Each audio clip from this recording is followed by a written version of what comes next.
Hello, my name is Linnea. I'm in my third year here, majoring in Crim and Soc. Dude, Soc. All right. and you are president of the NAACP here, right? I am. And you want to be a lawyer? Yes. Oh man, you are perfect for this. Okay, awesome. Hi everyone, I am Astoria. I'm from Beijing, China, and I'm a sophomore in computer science. I don't want to get fired from Penn State. I won't even attempt the word, but Astoria, you will. So as a filler word, like how? Well, they can't fire you, right? I personally think that if you're not saying the actual slur, then I don't see the issue with it. If you're speaking in a language that uses a word that sounds like it, it's not, I mean, you didn't make the language. When people took a couple cases like this to the NAACP and people didn't tell them, dude, go home, like stop. I feel like we have this apprehension. We're not as willing to learn about them and accept them, so we're immediately ready to like jump on it. Oh my God, well, I don't understand what they're saying. Maybe they're saying something about me. Maybe they're saying something about, I don't know, you and calling you a moron, and you would never know. Like, there are a lot of people who in the US, people my age, around my age, who just feel like you all have lost your damn minds.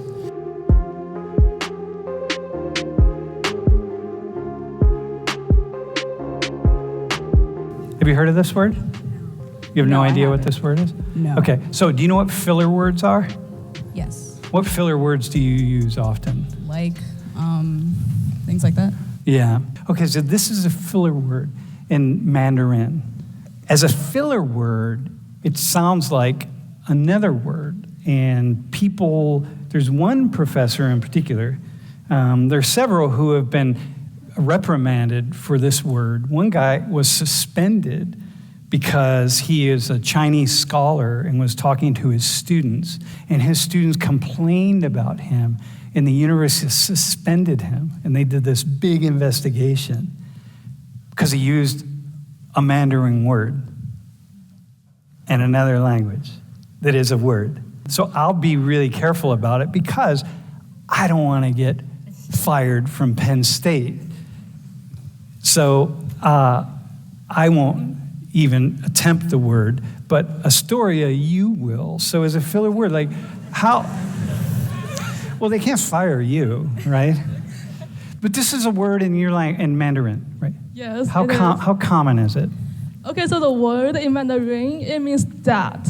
So just think about how often you use the word that in English. That's how often we use that in Chinese. Yeah. So just from what you know, do you have any questions for Astoria?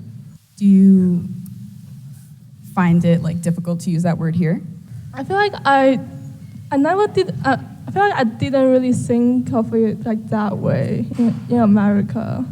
Like I use Chinese in front of like other Chinese people, so I'm not worried about like other people misunderstanding it to some like other meanings. Mm-hmm. Are you familiar with any racial slurs targeted towards African Americans in the United States of America? Yeah, I am. I think I'm pretty aware of like other things that I shouldn't say in America. Yeah. Where'd you learn that? Like, where do you learn them? Well, I mean, I have only been in America for a year, but I used to like watch so many sitcoms, like movies, and like read stuff online about America. Yeah. So I feel like I have a general like sense of what's the political correctness is like in America, in its environment. Yeah. So, Linnea, you have to be wanting to hear this word, right? In Mandarin. I mean, you gotta hear it. I am on the edge of my seat right now. 你觉得那个教授是不是有点那个？我的中文我就是在美国出生的，所以我可以听懂中文，我可以说一点，但是我没有很多不会这么说。All right, man. Hey, so listen. So here's a question, right? So you heard it, right? Yeah. So you have these Americans, they hear Chinese speaking, right? And people have said, like, hey, you shouldn't use that word. So this would be like telling you, hey, you should never say or like. you know? Yeah, I mean, if I personally think that if you're not saying the actual slur, then I don't see the issue with it. If you're speaking in a language that uses a word that sounds like it, it's not, I mean, you didn't make the language. As part of the NAACP, like one of the things that you do, and the organization has done, is really speak out, organize on behalf of the rights of people of African ancestry in the United States, okay? And not just African Americans, but Afro-Caribbeans and now Africans who are here in the U.S., so it's not just African Americans. For you, when people took a couple cases like this to the NAACP and people didn't tell them, dude, go home, like stop, like what's your problem? Chinese are allowed to speak Chinese. They didn't do that. And so I'm just wondering for you, as someone who's gonna be a lawyer, at what point in time do you say, like, listen, people, you have to, grow up, like, like I just said it there. This is unacceptable to complain about something like this. So can you maybe, as a future leader? I think that to bring a case to an organization like the NAACP, for example, which stands for, like, primarily focuses on Black Americans, but also does stand for other minorities. To bring a case like that and to have an issue with a word in another, like a quote-unquote foreign language, I feel like that is so problematic, just because you're kind of like going to the people who support that group of people and are like, hey, there's a problem.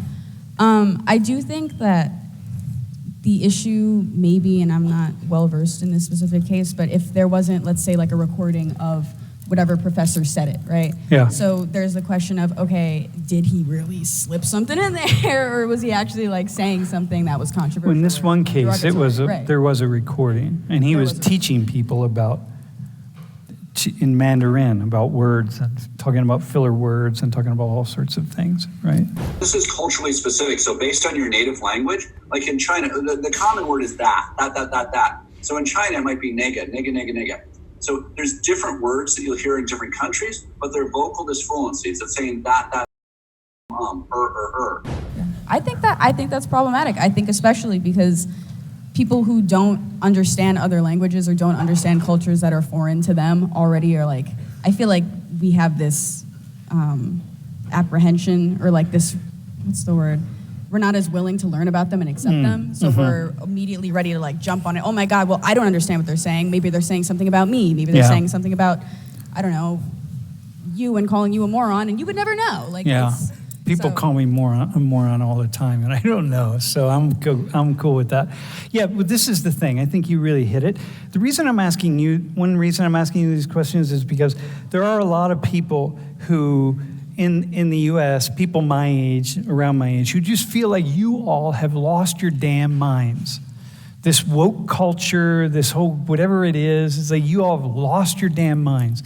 And what I find is that when I bring people up to sit on the desk and they talk, just like, the two of you are talking, we're going to come back to you, Astoria, but as you're talking, it's like people are surprised that college students are actually really thoughtful and really smart, and that you would say something like you just said.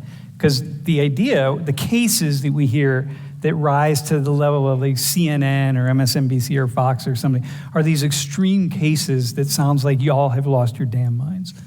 And I don't think that's the case. I think you're actually very reasonable and thoughtful, but some people lose their minds. I have family like that. Yeah. So if I seem reasonable now, it's because I have practice arguing about stuff like this. I understand like firsthand. I have like older generation family who are very much like, all of this is ridiculous, very anti, I guess, like pronouns or transgender identities, things like that. They're very like stuck in their ways about things. And so like, if you were raised or you grew up in a time where other cultures were like scary or things like that, you're gonna be stuck in your ways where you're gonna reject them. Yeah, got you. And do you have family members who are pretty radical, like on the left? I wouldn't say radical, no. But You have friends, I mean, you must know people who are Yeah. pretty hardcore. Yeah. Yeah, and sometimes what happens in a case like this is people will hear a story and then say, oh, can you listen, man, let me tell you what my Social 119 professor said, right? And then they maybe twist it a little bit, but then you tell it to your friend, and your friend's like, oh my God, this guy said, and then they change it even more. And by the time it kind of gets back to me, it's as though I said something in Polish when in fact I said something in a Tagalog. I don't know, and it's crazy. And I think that this is one of the things that we have to be really thoughtful and reasonable. And always we start with the idea of, wait a minute. What actually happened? Were you there? And how well do you remember? And very often what I find is these kind of extreme crazy stories are like, okay, this is kind of nutty.